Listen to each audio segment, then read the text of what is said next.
What's up? What's up? What's up? What's up? What's up? Man, listen, y'all already up in here. Go ahead and give me a thumbs up if you can hear me nice and clear. Oh, man, y'all locked in. It's 12 o'clock. It's Saturday.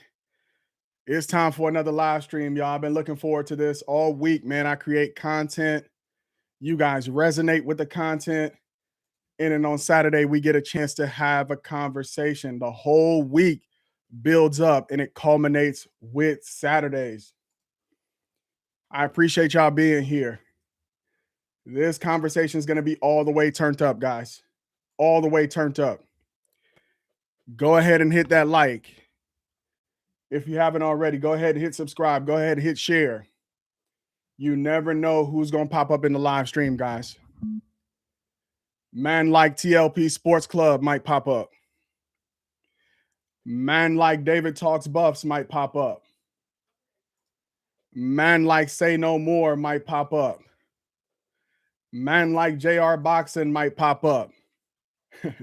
Man like Keith Dunstall might pop up. Man like Cam Duncan might pop up. Anybody might pop up in the chat. And if you're on the chat right now, go ahead and let me know you're here. Go ahead and let me know where you're tuning in from. The channel's blowing up, man. YouTube hit me up. YouTube said, hey, you hot in these streets right now. I said, how you know that?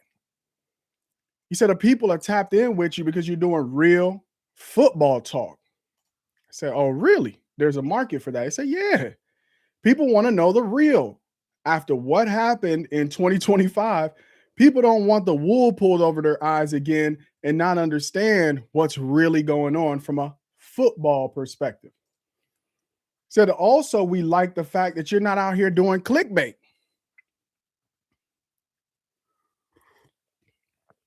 Love, peace, and yoga. Praying for peace right now, guys. You know what's going on right now. Praying for peace right now. All right. So let's get right into it, man. For the people early, I'm not going to cheat you. For the people who are going to join us later, they're going to have a chance to catch up. On the people on the rewatch, man, watch the whole thing through. It's going to be very, very exciting. Now, today we're going to debate. And guys, let me do some definitions for you. We're not going to argue today. Arguments typically are void of facts. Arguments are highly emotional and tend to go off the rails. Today, we are going to debate. And what are we debating? We're going to be debating the offensive depth chart that technically really doesn't even exist yet because spring ball hasn't started. Okay. Pads aren't even on. But today, we're still going to be debating with facts and not emotion who's going to be QB1, RB1, and who the rest of the Colorado starting offense is going to be. Now, if you did your homework, you watched the Thursday video, you just can't be coming up in here on Saturday and just screaming into the void. If you're new here, I'll forgive that. If you're a subscriber, you know we got to do homework, right? So on Thursday, I did the depth chart video where I put my depth chart out there.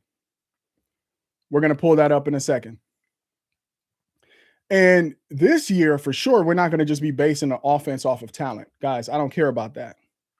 Talent and a potential does not always mean production. We're building this depth chart off of, hey, not your talent, but what have you done? What's your track record? Okay. And it's not necessarily going to be based always, which I think is fair, on what Brennan Marion has run in the past, because Brennan Marion has already told y'all he has a Saturday offense, which is the go-go. He has a Sunday package out of the go-go, which looks like your traditional NFL offense. And then he has a Friday offense, which involves a lot of trickery and might need a different look in order to pull it off. Guys, you guys are coming in here. Hit the like button on the way in. Okay. So today we're going to be breaking down first, what is spring practice actually? Because I've been on a lot of lives and people are suggesting what should happen in spring practice, but do we even know what happens in spring practice? Okay. And then we're also going to talk about Coach Marion talking about the practice structure that he follows. So you can not only understand what is spring practice for, but how spring practice is going to be organized. Because it seems like Prime is going to hand over the reins of the practice structure to Coach Marion. I don't know if it's going to be both for the offense and the defense, but we're going to talk about Coach Marion's approach to practice and structure based on Nick Saban's practice structure.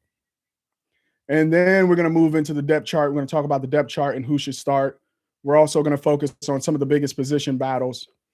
And then I want to preview. I'm learning, guys. I'm learning. I'm not a coach. I'm not a football expert. But you and I are going to learn together what the go-go offense actually is by looking at some plays, right, on like a play chart from a playbook. And we're going to look at some of the plays from the go-go offense and then how some of the personnel might fit into that. So that's the preamble, guys. That's the prelude. So get in the chat right now. Let me know who is your QB1. That's an easy one. Okay. Let's see who's already in the chat getting active. Marty Smitty. He says, I've been tapping in since I seen you 2 weeks ago. Your content is great. Keep pushing. You are bringing in the common sense for real. Salute. I salute you, sir. All right. Welcome to the Saturday Live Debate Show. If you're new here, this is Common Sense Buff, where we break down Colorado football with logic, film study, and real discussion, not hype, not chaos. Spring practice starts on Monday, and that's when the real competition begins. I saw Santana Hopper. I think he was on Well Off. He's like, man, there's a lot of people bumping their gums. I can't wait for Monday to figure out who the real dogs are. We're going to figure out who the real dogs are. Oh, man, my guy, Sean Rayford Sachs. He was one of the early subscribers to this channel. It's great to have you here. Can you play me a little intro, man, on the saxophone? Something real grown and sexy. I need some intro music for the channel, man. We're trying to step our game up. Let me know, Sean. All right. But before that first whistle blows, let's talk about what spring practice is actually about. I'm going to share my screen and we're going to start cooking, guys. We're going to start cooking right now. Let's go ahead and pull it up. Let's go ahead and pull it up. What is spring practice? All right. And this is based on Nick Saban's spring practice schedule. So we need to educate ourselves so we got some common sense of what the hell we're talking about. So when you're on some of these other live streams, you could go represent our community because you got knowledge. When people say, oh, they're supposed to be doing this in the spring, oh, they're supposed to be doing that in the spring, you could be like, well, that's not what spring practice is all about. Okay, so this is Nick Saban's typical Alabama spring practice, which allows for 15 sessions, okay, between now and the spring game. All right. Over roughly 5 weeks. Now, you guys know that the spring game has officially been scheduled for April 11th. All right. So that's about 6 weeks. Okay. About 6 weeks. And that 6th week is the week of the game. Okay. And Coach Prime, I believe, has made that spring game free. So if any of you guys want to see this team in action in real life, now the ticket to the game is not going to cost you something. If you're not in Boulder, you might need to pay for your flight and your hotel or whatever, but you should certainly get down there. All right, if you can. And it runs from March to April, and it's structured around intense 90-minute to 2-hour drill focus sessions. Guys, this is where you talk about player development and you talk about fundamentals. You're not just going to run out there and start hitting people and getting people hurt. These coaches now are going to have the opportunity after Swayze has gotten them in condition. You shouldn't be gassing. I mean, conditioning continues through the spring, but all of this conditioning now has prepared your body to be able to perform at an intense level for 90 minutes to 2 hours running these drills, developing the fundamentals. Defensive line, how do you use your hand? Where do you place your hand? Offensive line, right? What's leverage, right? How do you actually get back in pass protection? How do you run block, etc.? This is about the fundamentals, guys. I think a lot of people are going to be looking for, well, you know, and I'm going to be looking for during team periods. Well, what is the depth chart? How is it shaking out? How is it going to start? But really, the guys who are going to differentiate themselves in spring ball are going to be the guys who are fundamentally sound and who are executing at a high level with the development that they're being put through. The schedule heavily emphasizes meetings, walkthroughs, and specific group and team periods to ensure technique. Hey, technique over long, drawn out practices. One of the severe things on tape that you saw, especially on the defensive side of the ball when it came to tackling, is technique. That's one of the things that we got to work on, especially at that linebacker level. Good thing is we got great tacklers coming in. I already did a review of Leona LaFau's Texas tape. It's on the channel. If you haven't watched that, check it out. Shout out to Broncos Country Edits. I'm going to be doing a reaction next Tuesday to Gideon ESPN Lampron's tape from Bowling Green and a little bit of his Dayton tape as well. And you're going to see that at the linebacker spot, our tackling has improved in terms of the talent that we brought in. But this is where we're really going to focus on technique over long, drawn out practices. All right, let's look at the typical spring practice structure. This, again, is what Marion has said he uses. Structure, right? You're going to have meetings. Oh, always poised is in the house. What's up, my brother? I appreciate you being locked in, man. We're in class right now. Some people don't like school. They're going to see this, they're going to dip, right? Because they're like, man, what are you talking about? You're doing too much, right? But we're in school right now because this is for real students. All right. First of all, we're going to be doing meetings. You're going to have clear expectations. Then you're going to go out and do walkthroughs, and then we're straight into the drills. And then you're going to break out into group periods, and then you're going to have a team period probably towards the end of the practice where you're trying to put all of these things together. Show me that what we just practiced, you're able to go out and execute. All right, duration, we already talked about 90 minutes to 2 hours. Practices were designed to be efficient, with Saban favoring visual learning, a lot of film, pictures over long meetings. All right, focus on A, B, C. My interpretation is first team, second team, third team reps with a heavy emphasis on fundamentals, third down scenarios, and red zone work.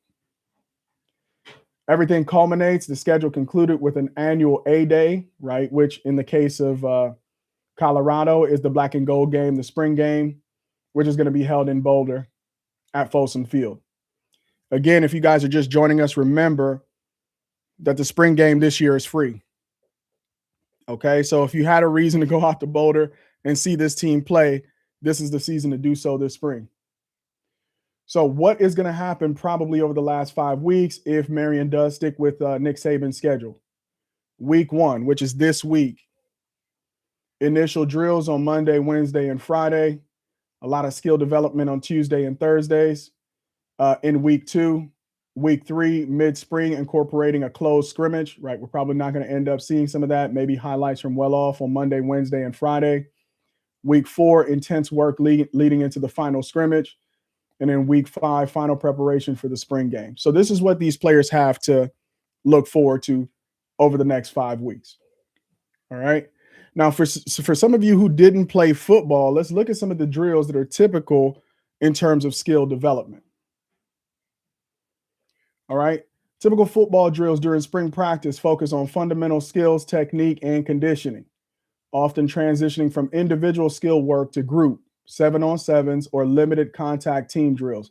Again, limited, right? You don't necessarily want guys to get hurt, but the intensity is going to be there. Most of the time, these guys are going to have shoulder pads and helmets on with just shorts on. They're not going to be in full pads. All right. Common high-intensity drills include agility ladder, cone work, gauntlet. This is very important. The gauntlet tackling drill, guys. We got to get better at tackling. All right. Blocking, of course, for conditioning and 7-on-7 pass scenarios. All right. Some of my favorites are like the gauntlet drill where you got to go through a couple of guys to get to the ball carrier. All right. So I appreciate you guys hanging in there through that. I just wanted to give you guys an overview of what these players can expect over the next couple of weeks. This is where a lot of development happens. Okay. Without further ado, guys, we're going to jump right into the depth chart so we can start this debate.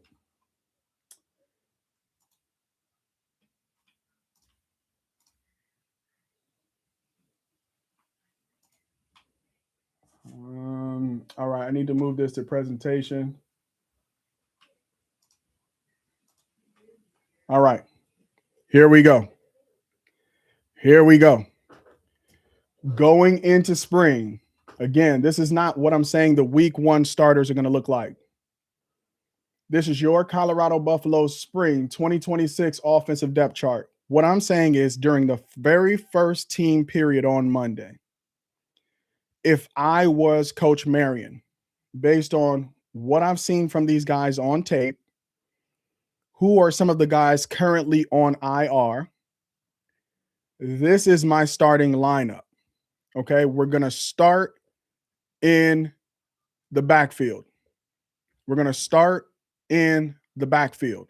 All right. Always Poise says, yes, indeed, with tackling drills, 100%. We need to be a better tackling team. And we got to want to tackle guys. Football is not just about teaching a player to do something. The player has got to want to do it. Right. Shiloh Sanders wanted to have violent collisions. A coach did not have to teach him to be violent on the football field. He wanted it. It's how he played. In fact, the coaches had to rein him in. Bro, you doing too much. You getting penalties. You're getting flat. That is the kind of football, that is the kind of defensive football you want from your players. You could teach them all you want, but you got to have that dog in you, right? You cannot make a dog fight. That dog already has to have the fight in them. All right. You could train them on how to fight, but the desire to fight must come from on the inside. All right. Raymond Turner 3102 says, thanks. Never seen a spring practice schedule explained. You're welcome, sir. So people not out here thinking, oh, this is, they're just going to be out there just playing football 11 on 11 all day. They're going to be focused on actual fundamentals. All right. Now we're going to start in the backfield here. And just if you notice here, if you counted, there are actually 12 positions here.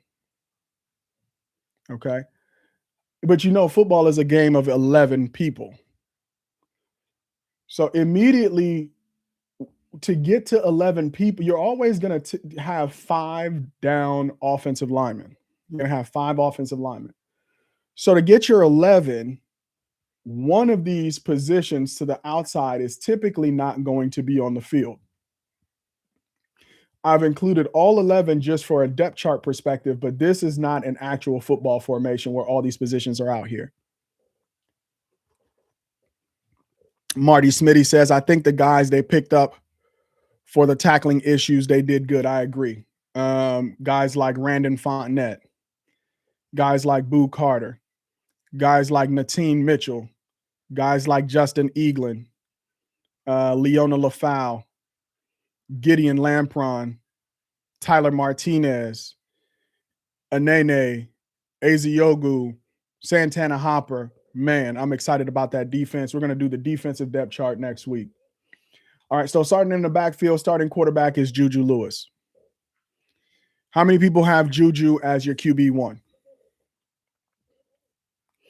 One of the things I like about the QB1 and the attitude of the coaching staff, including Coach Prime as the head coach, is that he is giving these quote unquote backups every reason to feel like this is a real competition. I don't get the sense that he has been crowned, although he is the heir apparent to Shedeur Sanders. We all know that. He's making that big QB money. We all know that. But I think Isaac Wilson being brought over from Utah, he started in the 2024 season, but they brought in Dampier, and they had the outstanding freshman. What's his name? I can't think of his name right now. The freshman that hung 50 on us last year. Isaac Wilson saw the writing on the wall and said, hey, I want to go somewhere else. Now, I don't think he said I wanted to go somewhere else and sit, right? I think he said I want to go somewhere and have an opportunity to compete. And one of the things I love about this room is, you have a backup quarterback who, if he needs to come in relief, maybe you just have a big lead, right? And you need somebody to put in there to run the rest of the offense for the game.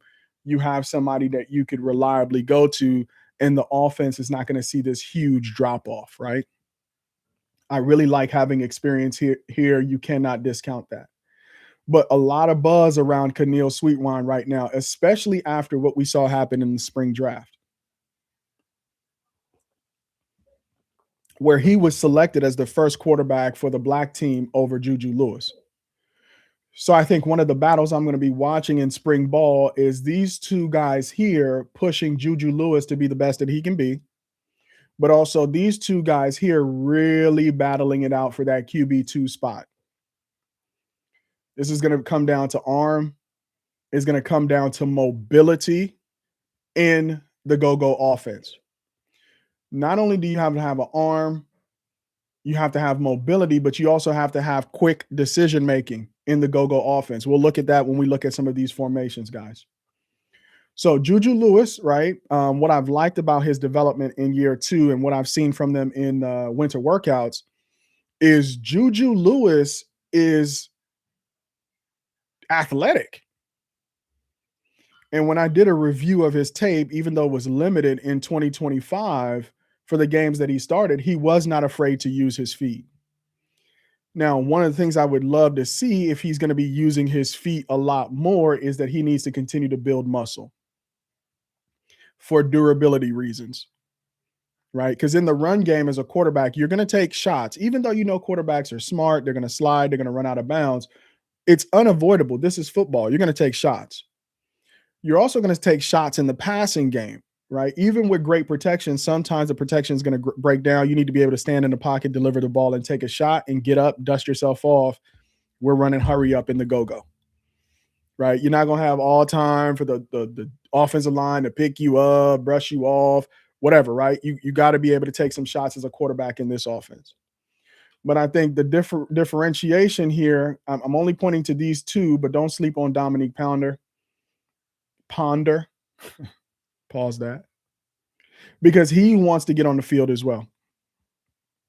Okay, in college football, it feels like you got infinity eligibility, but you really don't.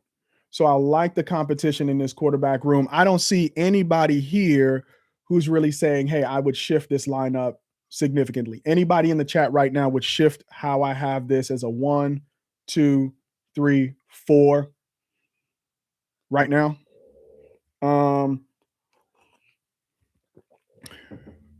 Ponder should move to tight end. Yeah.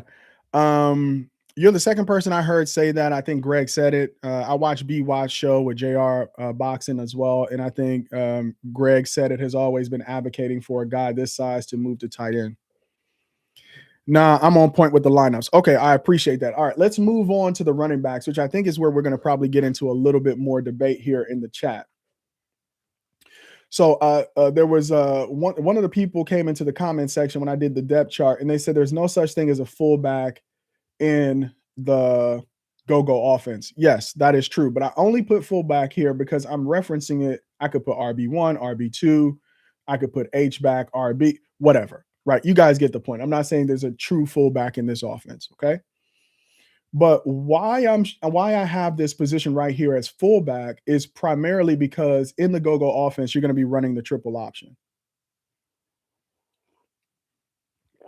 And typical of the triple option, if you guys have watched like old school Georgia Tech, if you watch Army, if you watch like the military schools, right, that still run triple option, okay, or that might run wishbone, usually you have, of your two running backs on the field, one person who's kind of your bruiser back. So generally in this category, although this is not a true fullback, I've listed who I believe are the bruisers, right? The guys that you put in the game, these are the guys who to deliver the body blows for you. When you see a Richard Young lined up, when you see a Damian Henderson lined up, and to a lesser extent, Bryce Hicks and Leonardo Valle, and Leonardo is a walk-on here. You guys might remember him from a well-off video when they were competing in hang clean. Strong guy. He's a former linebacker. I have them listed here in this row really because these are my bruiser backs. Right? When we want to wear a defense down early on in the game, we're going to make you tackle these guys. Okay? And then we're going to reserve these guys for our explosive run plays. Okay? So starting at this kind of bruiser back role, I appreciate that, Rob J4449. What's up, baby? Good to see you. Yeah, hit that like button, hit that subscribe button. Can we get to 700 subscribers on this live, man? If you're liking the content, hit that like, hit that subscribe. Go ahead and share this content so we can get more people up in here. All right. So of my bruiser backs, I got Richard Young, and you'll see how I'm going to use him here when we get to typical go formations. Following him is Damian Henderson. I hope I have his name spelled correctly. I didn't know if it was an IA or IE, but Damian Henderson right here, coming over from Sacramento State. So Richard Young, 5-star out of Alabama, didn't get much play time. I hope he finds a home here in Boulder and gets the carries that he needs in order to get going. One of the things about running backs is you're typically not going to get 10 carries a game and really get the most out of your running back. You really need to give these guys 15 plus carries per game for them to really feel out what's happening on the field and really get warmed up, right? And really get the feel of the game, how the defense is pursuing, where the cutback angles are, where the cutback windows are, you know, who's really out there being tentative, who can I run over? You need a lot of carries to really get a feel for that on the football field. I expect that he's probably going to be in the top 3 running backs in terms of carries if all of these guys stay healthy. Right off the bat, these are my top 4 in terms of total rush attempts. Okay. Some rotation of these 4 in total rush attempts. We want to keep all these guys healthy. I think there's a real battle going on here with these bottom 4 for that 5th running back to get some carries. I think if Colorado gets off to a big lead, it's third quarter, fourth quarter, you'll start to see maybe some of these guys get some carries as these guys are being wound down. Because again, this schedule is brutal, guys. You want to reserve hits on these guys for the games where they're going to need to carry a majority of the load and where it really matters. If you get a big lead in a game, why not put some of these guys in relief and reserve these guys for when it really matters down the stretch? All right. So Marty Smitty says you got the right pairings together with the bruisers and the explosive backs. Yeah, that's really what I tried to do. All right. So I got Richard Young, Damian Henderson, Bryce Hicks, Leonardo Valley, and then my home run hitters here, DeKalen Taylor, Michael Welch, Jaquel Smith, and Cam Newton. Guys who could take the ball 80 yards, right? Maybe Micah is more like a 50-yard. DeKalen Taylor definitely will give you an 80-yard home run. Jaquel Smith is kind of in the same vein as he's more of a DeKalen than a Micah, and Cam Newton is more of a DeKalen than a Micah or more of a Jaquel Smith. So that's the point here, guys. So I appreciate you guys agreeing with me so far on my offensive depth chart. Now, maybe this is where we might have some disagreement is when we get into the wide receiver room.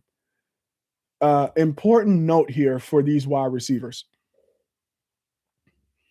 Yeah, great point there, Marty Smitty.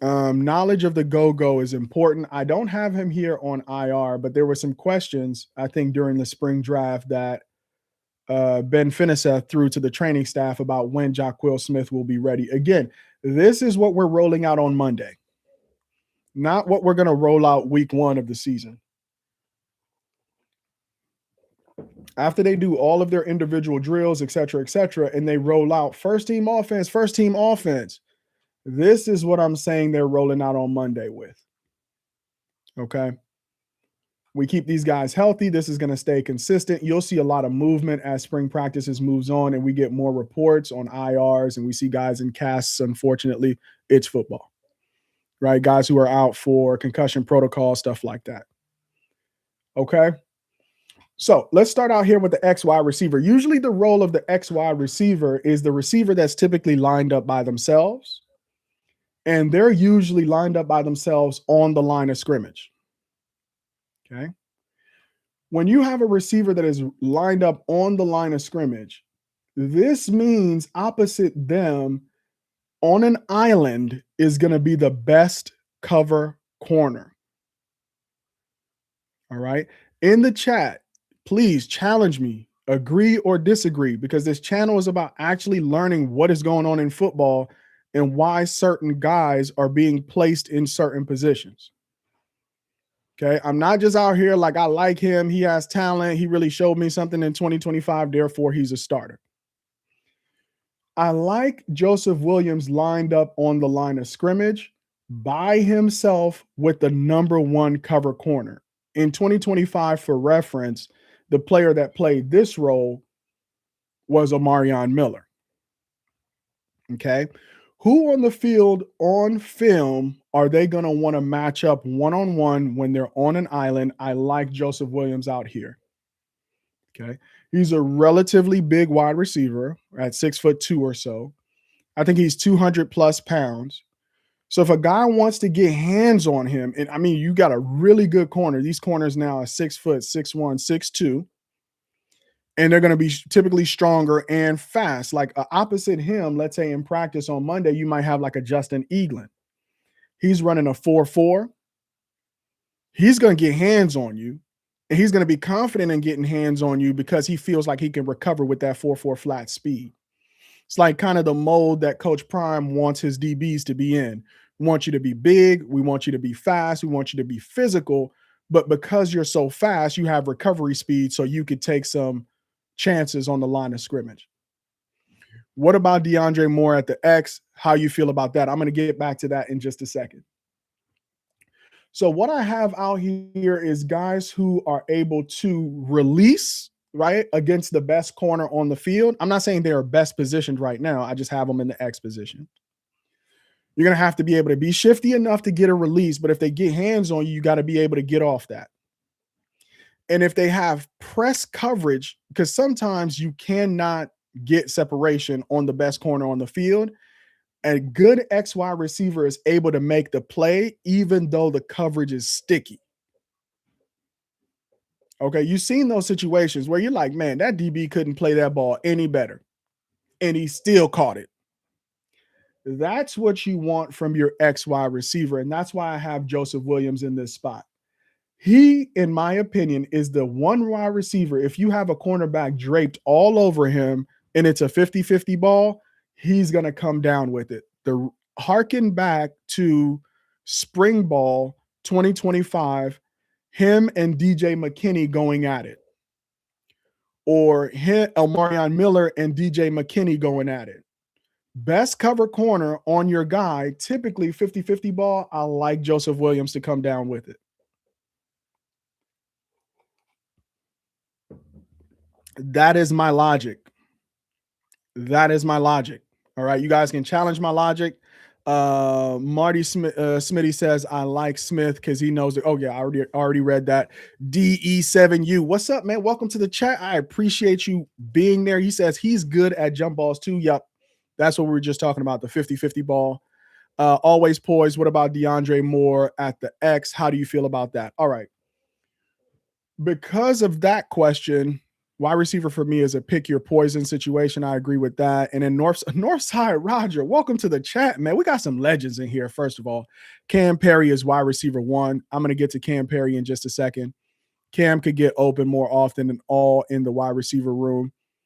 I don't think that is I can't really challenge that, man. In terms of route running, I have him and DeAndre Moore as the best pure route runners on the team. Pure route runners on the team. That's just my personal opinion. All right. Next up is Hakeem Williams. Now, for me, Hakeem Williams is really a developmental guy this season. And while I know Joseph Williams, right, really needs to get 40 plus catches this year to take that next, he had like 30 something catches in 2025. He really needs to have 40 plus catches in order to take that next step in his development. Okay. For me, Hakeem Williams over the spring, summer, and fall camps has to demonstrate that he can command at least 25 targets in relief of Joseph Williams in this XY receiver role. Right. Now, where I think he might create some opportunity for himself is in the red zone as a real red zone threat. Meaning you get down within the 20, he's not necessarily going to be that XY receiver that stretches the field for you. He's more of that possession type receiver. But man, if he could carve out a real niche for himself as that red zone target, big body, throw it to the corner, he's going to come down with it. More of your Will Shepherd. I think he could command those 25 targets that he needs this season to really show some development. I think he had maybe 9 catches in 2025, went down with injury, but I really want him to carve out his role because at this point, it's not necessarily who's the best player because the competition for the best player is really You got a Scudero out there, you got a Cam Perry, you got a Joseph Williams. It's really where can I get in where I fit in? Where can I get in where I fit in as Hakeem Williams? I think developing yourself into that real red zone threat jump ball specialist, right, for Juju Lewis is going to be an opportunity. And Christian Ward, I think his hand is hurt right now, but I like what I'm seeing from the freshman. He is the future, guys. He is the future. Okay. Let's see here. Too much drama TV 2. Welcome to the chat. Are you alarmed at these injuries this early in the spring? No pads and a lot of injuries. Yeah, man. The injury bug bit us last year. I'll probably be more concerned if I see guys out for extended period of time. Hopefully, the recovery time on most of these injuries will see guys back before the spring game. If we're not seeing some of these players who I have at least in the first two on this depth chart by the spring game, I'm gonna be a little bit concerned because then that means they're having serious injuries, right? So it seems like we have general agreement, except for I think Cam Perry maybe as wide receiver 1 as your X wide receiver. Again, remember, do you want a Cam Perry on your best cover corner, or would you rather have mismatches on Cam Perry? This is not a knock on whether or not Cam Perry can play the X, but wouldn't you rather, because of how you have the defense on the back foot, want your Cam Perry mismatched on your second best corner? Let's talk about that, guys, because now we're scheming.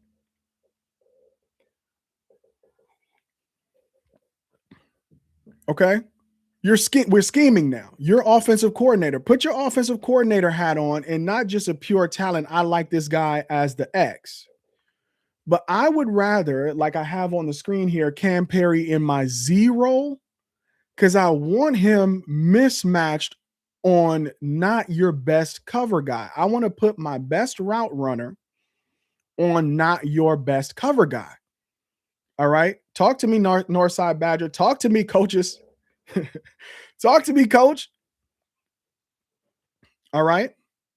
Let me go to the chat real quick. Yeah, so too much drama. Hopefully you feel like I answered your question. Yeah, I like Christian Ward's potential. I really like him. I really like him. I really like what I see from Christian Ward. Competitive guy in practice. He's out there lifting. He's gonna grow into his body, man. By next year, maybe even in some games where Colorado has put themselves is a clear victory, we might see Christian Ward this season. I think he's a big pickup out of IMG. I really like what the future holds here. All right. Last year, we led the nation with most players with clubs on their hands. Yeah. That is not a title that we want to have in terms, especially guys who are meant to have an impact. Like, for example, a guy like Taggart Barden last year, he was popping in the spring. I wanted to see Taggart play, but then he went down. I think he had a season-ending injury. I think his arm might still be in a sleeve. You guys correct me if I'm wrong, but you can't lose guys like that for a whole season because of injuries that they endure in the spring. So, we're definitely praying for this team to remain healthy throughout the season. Rather have the injuries now than closer to the fall. Yeah, if you are going to get injured, unfortunately, you don't want to get injured when you're not actually in contact drills. But if you are, you have recovery time now. Hopefully, none of these guys are suffering from injuries that are going to be, have them missing summer practice or fall practice as well. Always Poor said, nah, you're on point with Cam Perry. Listen, I'm scheming here, guys. I'm scheming. I'm not just putting stuff on a chalkboard. Go ahead and hit that like button if you like how I'm scheming right now. Nah, you're right about Joseph being at the X. I appreciate that, D. That's how offensive coaches think. Guys, we're thinking here. This is a thinking channel. All right, but you can scam Campbell too at the Z, just like Scudero. They both proven like Cam. I think you meant proven there, like Cam. I agree with that. With all the talent, who's the odd man out at wide receiver, guys? Some of these guys are not going to get the targets that we want to get. I think I did a target split. Man, now y'all gonna make me dig into the archives, guys. Do your homework. Watch the Thursday video before you come in here. But you know, I'm not gonna beat you up for that. We're gonna go to some old assets here, and I'm gonna bring it up. Who's gonna be the odd man out in the wide receiver room? We did this. I think we did this on a live stream a couple weeks ago. Let me know. Go ahead and give me a thumbs up in the chat if you guys can see my screen. Let me know if you can see my screen and it's clear to you. This is kind of a perfect transition with your question there. Too much drama TV. With all this talent, who's going to be the odd man out? Now, if I am a Brennan Marion, this is what I think the distribution of targets is going to be based on the UNLV offense, where it was kind of he had a true freshman quarterback in Jaden Maeva. I took how many attempts and completions Jaden Maeva had. So real math. I'm not like throwing these numbers here. It was real in depth. And then we said, okay, if the trend from 2023 continues, where there were 60-40 run pass, we took 40% of the passes and did a completion percentage to arrive at this distribution of catches. Okay. So what I'm saying is, who's going to be the odd man out here? I'm saying Danny Scudero, as the number one wide receiver in terms of yards in the country, didn't come here to not get 50-plus targets. That would be a misuse of a very important weapon. DeAndre Moore, very similar. I only have him as wide receiver 2 or Z2 in this depth chart because he's currently on IR, but he's a one and done guy. He's coming here, give me my 50 catches. I was going to be I would be out competed probably for this number of catches in Texas. I'm going to come to Colorado and get my 50-plus catches and go to the league. Like I mentioned with Joseph Williams, he had like 30-something catches. He needs 40-plus catches to show development this season. And I could easily flip Joseph Williams and Cam Perry in terms of target. But for Cam Perry, he's more of a yards per catch guy. Joseph Williams needs more targets to get his yards because he's not going to necessarily stretch the field as much as Cam Perry will for you. Cam Perry is going to give you yards in bunches because his average yard per catch is like 20 yards plus. So you could say, no. Cam Perry needs to have as many catches as Joseph Williams. But when you look at the film and you study yards per catch, you could see Cam Perry could do as much damage as Joseph Williams, but do it with fewer catches.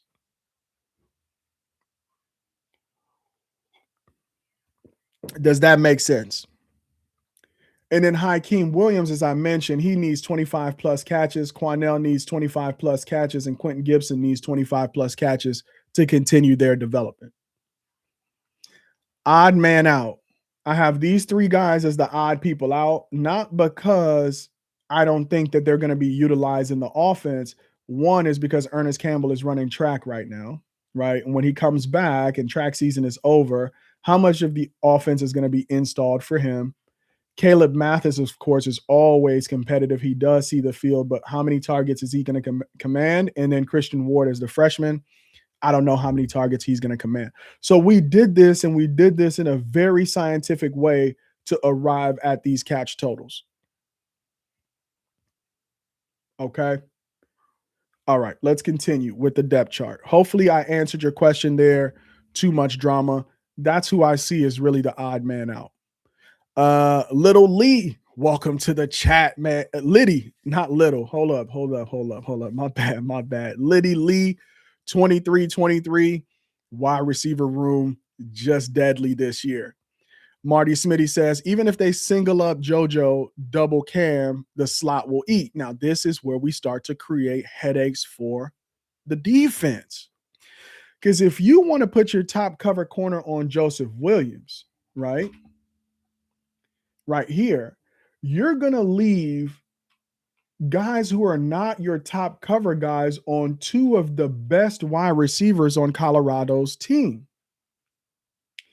So since we're already talking about the Z and I already have DeAndre Moore with 50 plus catches, what I'm saying is when they call for first team and they are in a 3 wide receiver set, which means either the tight end is not on the field or one of these running backs is not on the field. I'm saying when they call for first team in the Z right now because DeAndre is hurt, I'm going to go ahead and give the nod to Cam Perry because he can play inside and outside. Okay. You could see where you could have Cam Perry out here by himself, no tight end, 2 running back set, and you could motion Cam Perry across the formation and create problems for the defense. Okay, because you could start him out here, you could motion him across the defense, and now you got trips to either the boundary, which Brennan Marion likes. He likes trips to the short side of the field. Okay. He likes trips to the short side of the field. Now, Cam Perry being your Z is now on the inside next to Danny Scudero and Joseph Williams, and that's a scary problem. We're going to see William and Mary when we go to offensive formations that you might see, and then we will put these guys in different formations and see how crazy some of these formations are going to look with all of these guys on the field at the same time. All right. Even if they single up, yep, I already said thanks for the correction. Appreciate you. Yep, for sure. The odd man out is Q for 6. Yeah, man. That's tough. But he's a youngster. He's gonna get some run on special teams. But again, this is a competition that's wide open. If he wants to see the field, man, 1, he has to get healthy. 2, he's gonna be battling it out with some upperclassmen that are pretty good. Farrakhan got to step up. He's on IR based on what I saw on the spring draft. I think all of these guys are still competing in things like the mat drill because they don't want to let their team down. And I love the competitive environment that was created by the spring draft because even guys who are hurt, if there's a difference between like being injured and really being out or just have some nicks and bruises, which is normal for football. These guys, I don't think they're nursing anything too serious because they're still competing. Okay. But like, for example, DeAndre Moore is not competing right now. So he might be nursing something a little bit more serious that they're keeping their eye on. I have him here in the number 3 slot.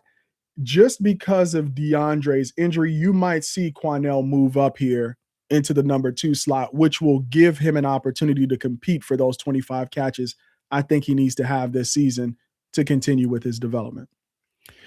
Marty Smitty, yeah, I think Marion will feed Moore to get him to the next level. Yeah, Moore is one and done. He's out of here. So they got to feed him, right? And that's why he came over.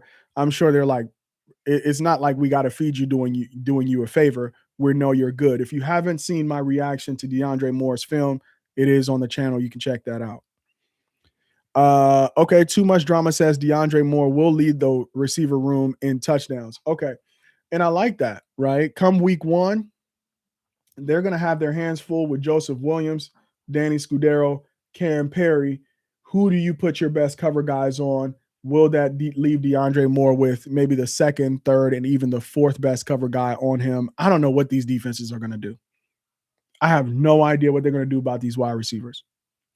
As long as this line holds up, right, and the running game is working to give these guys opportunities to get downfield and get the vertical shots that Brennan Marion likes so much, it's going to be a problem. I don't know who you guard here.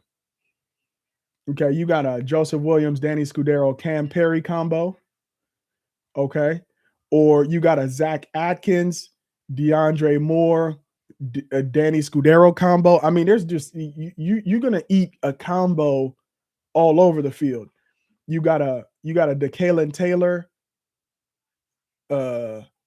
Joseph Williams, Hakeem Williams on the outside running a screen. I don't know, man. You're gonna have problems. And we're going to see that when we look at formation. So I appreciate y'all tapping in, man. I think 65 people concurrent on the live is an all-time high. We setting records right now, people. I appreciate y'all. DeAndre Moore will lead the – okay. Campbell at Sac State was a home run hitter. Yeah, for sure. No block, no rock. I agree. You're going to have to block in this offense. Run, tell that. Welcome, sir. Welcome. I appreciate you being here. Salute. Here we go with the 15,000 Colorado YouTube channels for the season. If Prime leaves, how many of these channels will stay up? Melissa Porter, I concur. But a lot of us were attracted to Colorado. I was not a Colorado fan, admittedly. However, when Coach Prime went to Colorado, I became a fan after that TCU game. And I've been following the team ever since then through the highs and the lows. I didn't start my channel, I kind of started getting involved in Colorado conversations on TLP Sports Club with Harry B. This was like late 2023 season. I would occasionally appear as a guest and have some real conversations. But what keeps me engaged with this Colorado football program is, to me, this is more, it's about more than football. And this channel is about more than football. What I admire about Coach Prime is that he's trying to help these players be successful on and off the field. Like, I have a whole life, right, where I am committed to excellence as a man, as a father, as a husband, as a business person. I'm covering Colorado football, one, yes, because of Prime, but two, to bring a culture of excellence to it, which is the standard that Prime is setting in Colorado. One of the things I want you to walk away with is, wow, I'm watching a Colorado channel, but I'm also watching a man of excellence. All right. So to your point of, if Coach Prime decides to leave, how many of these channels will stay up?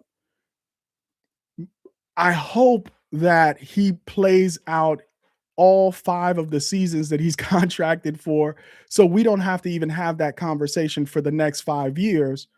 But over the next 5 years of following this channel, what you will walk away with is, God, there is a way of doing things that inspires people despite the topic. And I want everybody here, no matter what you do, be inspired to be excellent in everything you do after you watch my channel beyond Colorado football. So, Melissa, I hope I've kind of addressed the concern that you raised. If you're a long-term Colorado fan, please, you are welcome. Tell us about your experience. We want to learn from you as well. All right, Run Tell That says Danny Scudero will be fired. All right, we're going to get right now into the slot. Y'all are lit, man. Y'all are lit. I love the chat. Challenge me, guys. Call me out. I appreciate it. I'm not 100% right. I'm certainly not 100% certain. I'm open to changing my mind. All right, so we got Cam Perry here. I want to show Cam Perry the love that he deserves. I don't just want to jump on to Danny Scudero. Cam Perry trains with LeJontay Western. Cam Perry was the first guy who signed on the dotted line. And I was watching, I mentioned this on the live that we did last week, but I was watching a documentary or an interview with Mace, the rapper.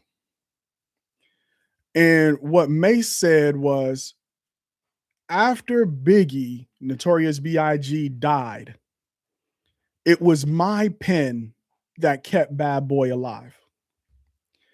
When the transfer portal was looking its bleakest, when everybody was out the door and all the channels were talking about, oh, the sky is falling and things good, Colorado is over, the first guy who signed on the dotted line was Cam Perry. His talent, his production, plus being just the first, just the principle of being the first guy who signed on the dotted line gives, in my book, a lot of respect. A lot of respect. but his talent is undeniable. His route running is undeniable. He's a genuine, real deep threat. I have like a 20-minute review of Cam Perry's highlights on the channel right now. In my opinion, not only is he the best, one of the best, top two, DeAndre Moore and Cam Perry, but he has the best hands on the team. So that's why I have him here in the starting position. When they call that first team, he's running out there if it's a 3 wide receiver set. All right. Appreciate you guys tapping in. Jeremy J. Jackson. This is actually a good lineup. I appreciate you. Hold on. I think I lost y'all guys. Can y'all hear me?